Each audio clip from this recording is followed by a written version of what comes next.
Hi friends, welcome to my YouTube channel. Friends, ಇವತ್ತೊಂದು simple ಆಗಿರುವಂಥ ಡಿಸೈನ್ನ ಮಾಡ್ತಾ ಇದ್ದೆ. ಸೊ ಮಾಡಬೇಕಾದ್ರೆ ಒಂದು ವಿಡಿಯೋ ತೋರಿಸೋಣ ಅಂತ ಹೇಳ್ಬಿಟ್ಟು ನೋಡಿ, ಇದು ಬ್ಯಾಕ್ ಸೈಡು ಪಾಟ್ ನೆಕ್ಕಲ್ಲಿ ಒಂದು ಪೋಟಿಸ್ ಬಾಲ್ ಬರುತ್ತಲ್ಲ, ಆ ಥರ ಡಿಸೈನು. ಇದನ್ನು ಈ ಥರ ಬಾಲ್ಸ್ಗಳನ್ನ ನಾನು ರೆಡಿ ಮಾಡಿ ಇಟ್ಕೊಂಡಿದ್ದೀನಿ. ನೆಕ್ಸ್ಟ್ ಬಂದು ಈ ರೀತಿಯಾಗಿ ಅಟ್ಯಾಚ್ ಮಾಡ್ಕೊಂಡಿದ್ದೀನಿ. ಇವಾಗ ಇಲ್ಲಿ ಕೂಡ ಅಟ್ಯಾಚ್ ಮಾಡ್ಕೊಳ್ತಾ ಇದ್ದೀನಿ. ಇವಾಗ ಮಾಡಬೇಕಾದ್ರೆ ನೋಡಿ, ಇಲ್ಲಿ ಅರ್ಧದವರೆಗೂ ನಾನು ಅಟ್ಯಾಚ್ ಮಾಡ್ಕೊಂಡಿದ್ದೀನಿ. ಏನಕ್ಕೆ ಅಂತ ನಾನು ಇವಾಗ ತೋರಿಸ್ತೀನಿ. ಆಲ್ರೆಡಿ ಫ್ಯೂಸಿಂಗಲ್ಲಿ ನಾನು ಇನ್ಔಟ್ ಮಾಡಿಕೊಂಡು ಲೈನಿಂಗಲ್ಲಿ ಇದನ್ನು ಅಟ್ಯಾಚ್ ಮಾಡ್ಕೊಂಡಿದ್ದೀನಿ. ಮೇಯ್ನ್ ಫ್ಯಾಬ್ರಿಕಲ್ಲಿ ಅಟ್ಯಾಚ್ ಮಾಡ್ಕೊಂಡಿಲ್ಲ, ಯಾಕಂದರೆ ಮೇಯ್ನ್ ಫ್ಯಾಬ್ರಿಕ್ಕು ಸ್ವಲ್ಪ ಸ್ಮೂತಾಗಿದೆ. ಒಂದೊಂದು ಸರಿ ಇದೇ ಥರ ಆಗ್ತಾ ಇರುತ್ತೆ. ತುಂಬ ಡಿಸೈನ್ಸು ಹೊಸ್ದಾಗಿ ಟ್ರೈ ಮಾಡುವಾಗ ನಾನು ವೀಡಿಯೋ ಮಾಡೋಕ್ಕೆ ಹೋಗಲ್ಲ, ಸ್ವಲ್ಪ ಲೇಟ್ ಆಗುತ್ತೆ ವೀಡಿಯೋಸ್ ಎಲ್ಲ ತೋರಿಸೋಕ್ಕೆ ಅಂತ ಹೇಳ್ಬಿಟ್ಟು, ಅಥವಾ ಅರ್ಜೆಂಟ್ ಇರುತ್ತೆ. ಆ ಟೈಮಲ್ಲೆಲ್ಲ ನಾನು ಕೆಲವೊಂದು ವೀಡಿಯೋಗಳನ್ನ ಮಾಡಿಲ್ಲ. ಇವತ್ತು ಮಾಡಬೇಕಾದ್ರೆ ಅನಿಸ್ತು ಕಲರ್ ಕಾಂಬಿನೇಷನ್ ಕೂಡ ಚೆನ್ನಾಗಿದೆ, ವೀಡಿಯೋ ತೋರಿಸೋಣ ಅಂತ ಹೇಳ್ಬಿಟ್ಟು ಈ ವಿಡಿಯೋನ ಮಾಡ್ತಾಯಿದ್ದೀನಿ. ನೋಡಿ, ಪೋಟಿಸ್ ಬಾಲ್ಸ್ಗಳನ್ನ ನಾನು ರೆಡಿ ಮಾಡಿಕೊಂಡು ಫಸ್ಟು ಲೈನಿಂಗಿಗೆ ಅಟ್ಯಾಚ್ ಮಾಡ್ಕೊಳ್ತಾ ಇದ್ದೀನಿ. ಯಾಕಂದರೆ ಔಟ್ಸೈಡ್ ಕೂಡ ಅಟ್ಯಾಚ್ ಮಾಡಿಕೊಂಡ್ರೆ ಇದು ಅಷ್ಟು ನೀಟಾಗಿ ಫಿನಿಶಿಂಗ್ ಬರೋಲ್ಲ. ಅದಕ್ಕೋಸ್ಕರ ಬರೋ ವೀಡಿಯೋಗಳಲ್ಲಿ ತುಂಬ ವೀಡಿಯೋಸ್ಗಳನ್ನ ನಾನು ಅಪ್ಲೋಡ್ ಮಾಡಬೇಕು ಅಂದ್ಕೊಂಡಿದ್ದೀನಿ. ತುಂಬ ಕಟ್ಟಿಂಗ್ ವೀಡಿಯೋಸ್ಗಳನ್ನ ಹಾಕಿರೋದ್ರಿಂದ ಇನ್ನು ವೀಡಿಯೋಸ್ಗಳು ಕಟ್ಟಿಂಗ್ ಜೊತೆಗೆ ಸ್ಟಿಚಿಂಗ್ ವೀಡಿಯೋಗಳು ತುಂಬ ಹಾಕಬೇಕು. ಸ್ವಲ್ಪ ಸ್ವಲ್ಪ ಆದ್ರೂ ನಾವು ಯಾವ ರೀತಿ ಸ್ಟಿಚ್ ಮಾಡ್ತೀವಿ ಅಂತ ಪೂರ್ತಿ ನೀಟಾಗಿ ಫಿನಿಶಿಂಗ್ ಮಾಡೋದನ್ನು ನಾನು ತೋರಿಸ್ತಾ ಇದ್ದೀನಿ. ನೋಡಿ, ಈ ಪೋಟಿಸ್ ಬಾಲ್ಸ್ನ ಪೂರ್ತಿ ಅಟ್ಯಾಚ್ ಮಾಡ್ಕೊಳ್ಳುವಾಗ ಇದನ್ನು ರೆಡಿ ಮಾಡ್ಕೊಳ್ಳುವಾಗ ತೋರಿಸಿದ್ರೆ ದೊಡ್ಡ ದೊಡ್ಡ ವೀಡಿಯೋಗಳಾಗುತ್ತೆ. ಹಾಗಾಗಿ ನಾನು ಒಂದು ಸೈಡ್ ರೆಡಿ ಮಾಡಿಕೊಂಡು ನೆಕ್ಸ್ಟು ಈ ರೀತಿಯಾಗಿ ಈ ಸೈಡ್ ರೆಡಿ ಮಾಡ್ಕೊಳ್ಳುವಾಗ ತೋರಿಸ್ತಾ ಇದ್ದೀನಿ. ಮತ್ತು ಡೋರಿ ಕೂಡ ರೆಡಿ ಮಾಡ್ಕೋಬೇಕಲ್ಲ, ಆ ಡೋರಿನ ರೆಡಿ ಮಾಡಿಕೊಂಡು ಇನ್ಔಟಲ್ಲಿ ಹೇಗೆ ಡೋರಿ ಫಿನಿಶಿಂಗ್ ಮಾಡ್ಕೊಳ್ತೀನಿ ಅನ್ನೋದನ್ನು ಕೂಡ ನಾನು ಈಗ ತೋರಿಸ್ತಾ ಹೋಗ್ತೀನಿ. ಇದು ಸ್ವಲ್ಪ ದೊಡ್ಡ ಲೆಂತ್ ಆಗುತ್ತೆ ಅಂತೇಳಿ ಶಾರ್ಟಾಗಿ ತೋರಿಸ್ತೀನಿ. ನೋಡಿ, ಇವಾಗ ಸ್ವಲ್ಪ ವಿಡಿಯೋ ಕಾಣಿಸೋಗೆ ತೋರಿಸ್ತೀನಿ. ಈ ರೀತಿಯಾಗಿ ರೆಡಿ ಮಾಡಿ ಇಟ್ಕೊಂಡಿದ್ದೀನಿ. ಇದು ಮೇಲೆ ಮಾತ್ರ ಅಟ್ಯಾಚ್ ಮಾಡ್ಕೊಂಡಿದ್ದೀವಿ, ಇಲ್ಲೇನು ಬರುತ್ತೆ ಅಂತ ಅದನ್ನು ತೋರಿಸ್ತೀನಿ. ಇವಾಗ ಯಾವ ರೀತಿ ಮಾಡ್ತೀನಿ ಅಂತ ತೋರಿಸ್ತೀನಿ. ತುಂಬ ಚೆನ್ನಾಗಿ ಬರುತ್ತೆ ಈ ಡಿಸೈನು. ಕಾಂಬಿನೇಷನ್ ಕೂಡ ತುಂಬ ಚೆನ್ನಾಗಿದೆ. ಸ್ಯಾರಿ ಕಲರಲ್ಲಿ ಈ ಕಲರ್ನ ತೊಗೊಂಡಿದ್ದೀನಿ. ಫಸ್ಟಿಗೆ ತೋರಿಸ್ತೀನಿ ಅಂತ ಹೇಳಿದೆ, ಆಮೇಲೆ ತೋರಿಸ್ತೀನಿ ಅಂದೆ, ಬಟ್ ಇವಾಗಲೇ ತೋರಿಸ್ತಾ ಇದ್ದೀನಿ. ನೋಡಿ, ಈ ರೀತಿಯಾಗಿ ಬರುತ್ತೆ. ಈ ರೀತಿಯಾಗಿ ಬರುತ್ತೆ, ತುಂಬ ಚೆನ್ನಾಗಿರುತ್ತಲ್ಲ, ಅದಕ್ಕೆ ತೋರಿಸ್ತೀನಿ ಈಗ. ನೋಡಿ, ಇವಾಗ ಡೋರಿಗೆ ನಾನು ಈ ರೀತಿಯಾಗಿ ಹೊಲ್ದಿಟ್ಕೊಂಡಿದ್ದೀನಿ. ಇದನ್ನು ಟರ್ನ್ ಮಾಡ್ಕೊಳ್ತೀನಿ. ಸ್ವಲ್ಪ ಲೆಂತ್ ಆಗೋದು ಬೇಡ, ಶಾರ್ಟಾಗಿ ತೋರಿಸೋಣ ಅಂತ, ಫುಲ್ ರೆಡಿ ಮಾಡ್ಕೊಂಡ್ಮೇಲೆ ತೋರಿಸೋಣ ಅಂತ. ಇದು ನೋಡಿ, ತುಂಬ ಸಾಫ್ಟ್ ಇದೆ ಫ್ಯಾಬ್ರಿಕ್ಕು, ರೆಡ್ ತುಂಬ ಚೆನ್ನಾಗಿರೋ ಕಲರ್. ಇವಾಗ ನಾನು ಇದು ಬ್ಯಾಕ್ನ ಈ ರೀತಿಯಾಗಿ ಕಟ್ಟಿಂಗ್ ಮಾಡ್ಕೊಂಡಿದ್ದೀನಿ. ನೋಡಿ, ಈ ರೀತಿಯಾಗಿದೆ. ಇವಾಗ ನನಗೆ ಡೋರಿ ಸಪ್ರೇಟ್ ಇದೆ, ಬ್ಯಾಕ್ ಸಪ್ರೇಟ್ ಇದೆ. ಇದನ್ನು ಫಿನಿಶಿಂಗ್ ಮಾಡಿಕೊಂಡು ಅಟ್ಯಾಚ್ ಮಾಡ್ಕೊಳ್ಳೋಣ. ಬಾರ್ಡರ್ ಮಾತ್ರ ಇಲ್ಲಿ ರೆಡಿ ತೊಗೊಂಡಿದ್ದೀನಿ. ನೋಡಿ, ಇವಾಗ ನಮಗೆ ಇದು ಟಾಪು. ಇವಾಗ ಯಾವ ರೀತಿ ಅಟ್ಯಾಚ್ ಮಾಡ್ಕೋಬೇಕು ಅಂತ ನೋಡ್ಕೋಬೇಕು. ನೋಡಿ, ಈ ರೀತಿಯಾಗಿ ಸ್ಟಿಚ್ ಮಾಡಿಕೊಂಡ್ರೆ ಉಲ್ಟಾ ಹೋಗ್ಬೇಕಲ್ವಾ, ಅದನ್ನು ನಾವು ಕರೆಕ್ಟಾಗಿ ಪ್ಲ್ಯಾನ್ ಮಾಡಿ ನೋಡಿಕೊಂಡು ಸ್ಟಿಚ್ ಮಾಡಬೇಕು.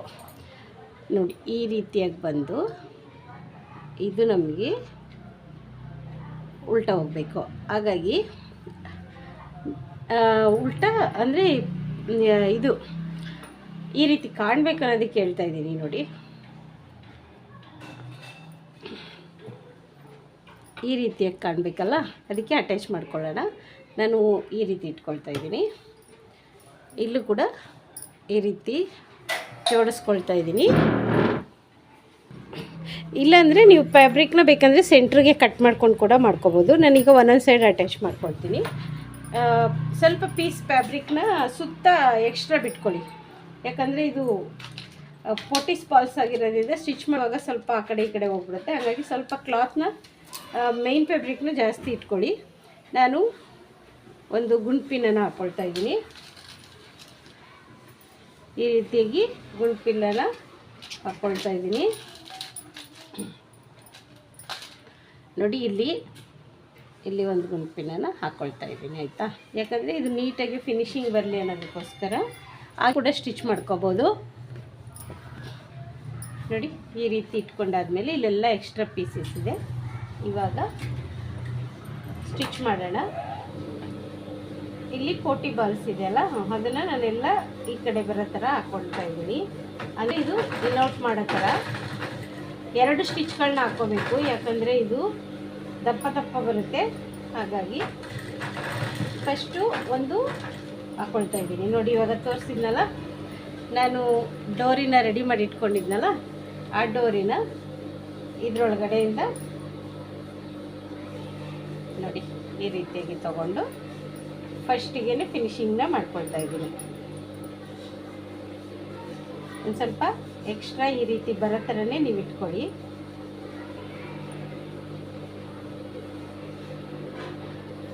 ಡೋರಿನ ಒಂದು ಸ್ವಲ್ಪ ದೊಡ್ಡದಾಗಿ ರೆಡಿ ಮಾಡ್ಕೊಂಡಿದ್ದೀನಿ. ಇಲ್ಲಿ ಬಂದು ಕರೆಕ್ಟಾಗಿ ಪಾಯಿಂಟಿಗೆ ನಾನು ಡೋರಿನ ಇಟ್ಕೊಂಡು ಸ್ಟಿಚ್ ಮಾಡ್ತಾ ಇದ್ದೀನಿ. ಮತ್ತು ಇಲ್ಲಿ ಒಬ್ಬೊಬ್ಬ ಟೈಲರು ಒಂದೊಂದು ರೀತಿಯಾಗಿ ಸ್ಟಿಚಿಂಗ್ನ ಮಾಡ್ತಾರೆ. ಈ ಎಕ್ಸ್ಟ್ರಾ ಪೀಸಸ್ ಏನಿದೆ ಅದನ್ನೆಲ್ಲ ನಾನು ಒಂದು ಸ್ಟಿಚ್ ಆದಮೇಲೆ ಕಟ್ಟಿಂಗ್ನ ಮಾಡ್ಕೊಳ್ತೀನಿ. ಮೊದಲೇ ಯಾರೂ ಇದು ಎಕ್ಸ್ಟ್ರಾ ಪೀಸ್ ಇರೋದನ್ನ ಕಟ್ಟಿಂಗ್ ಮಾಡ್ಕೋಬಾರ್ದು.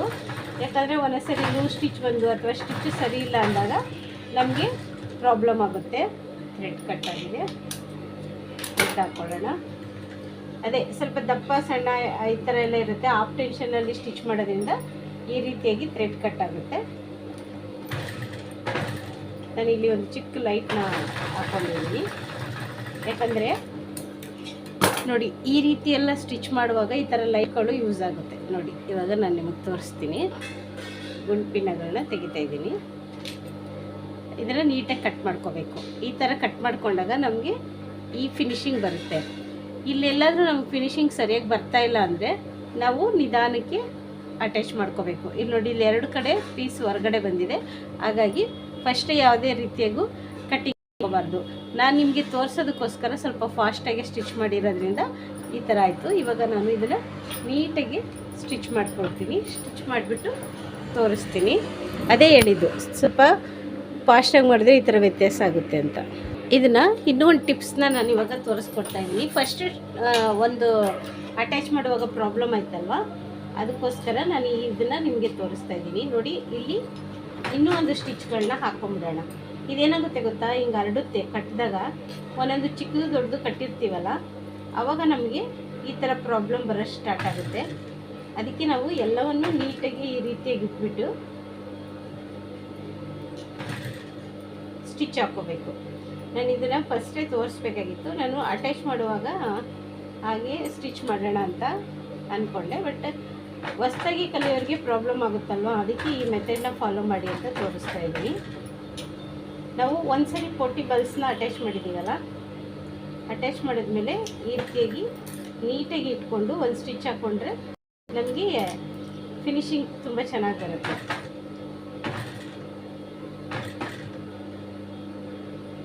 ನೋಡಿ, ಈ ರೀತಿ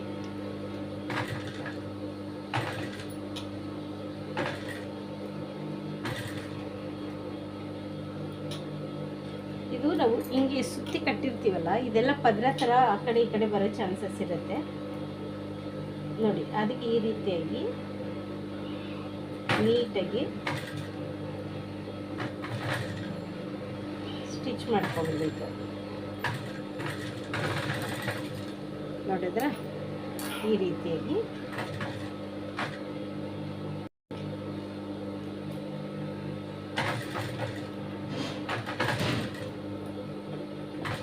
ಇದು ತುಂಬ ಯೂಸ್ಫುಲ್ ಆಗುವಂಥ ವಿಡಿಯೋ ಆಗಿರೋದ್ರಿಂದ ತೋರಿಸ್ತಾ ಇದ್ದೀನಿ. ನೋಡಿ, ಈ ರೀತಿಯಾಗಿ ಎಕ್ಸ್ಟ್ರಾ ಏನಿದೆ ಅದನ್ನೆಲ್ಲ ಕಟ್ ಮಾಡಿಬಿಡೋಣ. ಆವಾಗ ನಮಗೆ ನೀಟ್ ಫಿನಿಶಿಂಗ್ ಅನ್ನೋದು ಬರುತ್ತೆ. ನೋಡಿ, ಎಲ್ಲಿ ಕಾಣಿಸುತ್ತೆ. ಯಾವ ಕಡೆಯಿಂದ ಬೇಕಾದ್ರೂ ನಮ್ಗೆ ಎಕ್ಸ್ಟ್ರಾ ಏನಿದೆ ಅದನ್ನು ಟ್ರಿಮ್ ಮಾಡ್ಕೊಳ್ಬೇಕು. ನೋಡಿದ್ರಲ್ಲ, ಈಗ ಅಟ್ಯಾಚ್ ಮಾಡಿದ್ರೆ ನಮಗೆ ಮೊದಲಾಗಿರುವಂಥ ಪ್ರಾಬ್ಲಮ್ ಬರಲ್ಲ. ಇದನ್ನು ಅಟ್ಯಾಚ್ ಮಾಡಿ ನಿಮಗೆ ತೋರಿಸ್ತೆ. ನೋಡಿ, ಈ ರೀತಿ ನಾವು ರೆಡಿ ಮಾಡ್ಕೊಂಡಿದ್ದೀವಲ್ಲ, 2 ಸ್ಟಿಚ್ ಹಾಕಿರೋದ್ರಿಂದ ನಮಗೆ ಇವಾಗ ಯಾವುದೇ ರೀತಿಯಾದಂಥ ತೊಂದರೆ ಬರಲ್ಲ. ನೀಟಾಗಿ ಈ ಪೋಟಿ ಬಾಲ್ಸ್ ಇರುತ್ತಲ್ಲ, ಆ ಪೋಟಿ ಬಾಲ್ಸ್ ಹತ್ರದಿಂದಲೇ ಸ್ಟಿಚ್ ಮಾಡಿ ತೋರಿಸ್ತೀನಿ.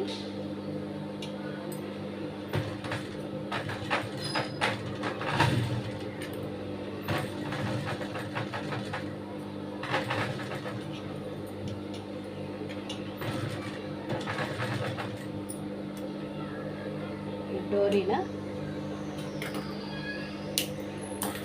ತಗೊಳ್ತಾ ಇದ್ದೀನಿ. ತಗೊಂಡು ಇಲ್ಲಿ ಕರೆಕ್ಟಾಗಿ ಪಾಯಿಂಟ್ಗೆ ಈ ರೀತಿಯಾಗಿ ಇಟ್ಕೊಳ್ತಾ ಇದ್ದೀನಿ.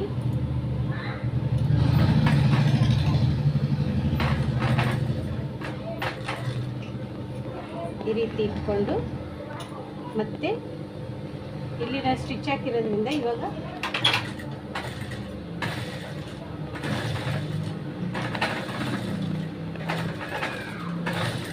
ಕರೆಕ್ಟಾಗಿ ಸ್ಟಿಚಿಂಗ್ನ ಹಾಕ್ಕೊಂಡಿದ್ದೀನಿ.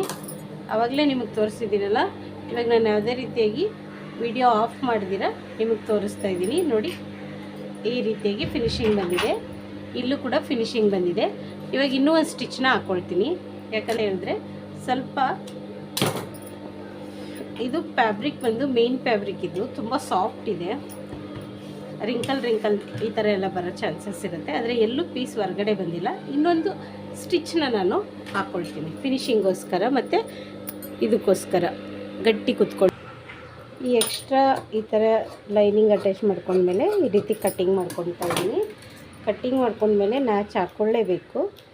ನೋಡಿ, ಇಲ್ಲಿ ಪೋಟೀಸ್ ಬಾಲ್ ಇರುತ್ತಲ್ಲ, ಈ ಪೋಟಿ ಬಾಲ್ಸ್ ಮಧ್ಯದಲ್ಲಿ ನಾನು ಈ ರೀತಿಯಾಗಿ ನ್ಯಾಚನ್ನ ಹಾಕ್ಕೊಳ್ತಾ ಇದ್ದೀನಿ. ಆಮೇಲೆ ಇಲ್ಲೂ ಕೂಡ ಹಾಕ್ಕೊಳ್ತಾ ಇದ್ದೀನಿ. ನೋಡಿ, ಇವಾಗ ನಿಮ್ಮ ಕಣ್ಮುಂದೆನೇ ನಾನು ಈ ರೀತಿಯಾಗಿ ಟರ್ನ್ ಮಾಡ್ಕೊತಾ ಇದ್ದೀನಿ.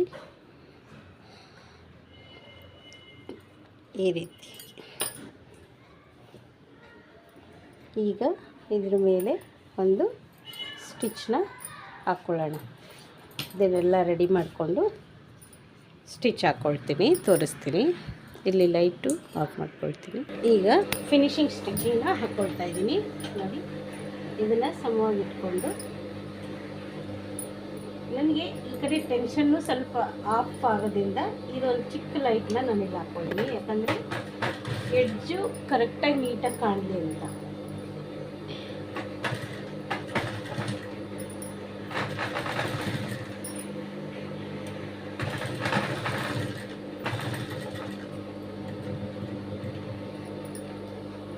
ಇದು ತುಂಬ ಸ್ವಲ್ಪ ಸಾಫ್ಟ್ ಇದೆ, ಕಾಟನ್ ಫ್ಯಾಬ್ರಿಕ್ ಇದೆ, ಇನ್ನೂ ತುಂಬ ಚೆನ್ನಾಗಿ ಕುತ್ಕೊಳ್ತಾ ಇತ್ತು.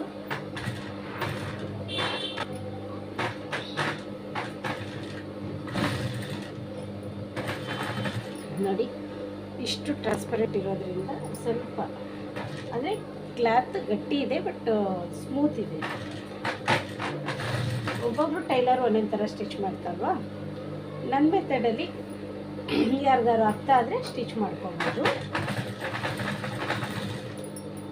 ಇದು ಡಿಸೈನು ಒಂದೊಂದು ಡಿಸೈನ್ ಒಂದೊಂದು ಥರ ಡಿಫ್ರೆಂಟಾಗಿರುತ್ತೆ. ಸೊ ನಾನು ಕೂಡ ಚೇಂಜಸ್ ಮಾಡ್ತಾ ಇರ್ತೀನಿ.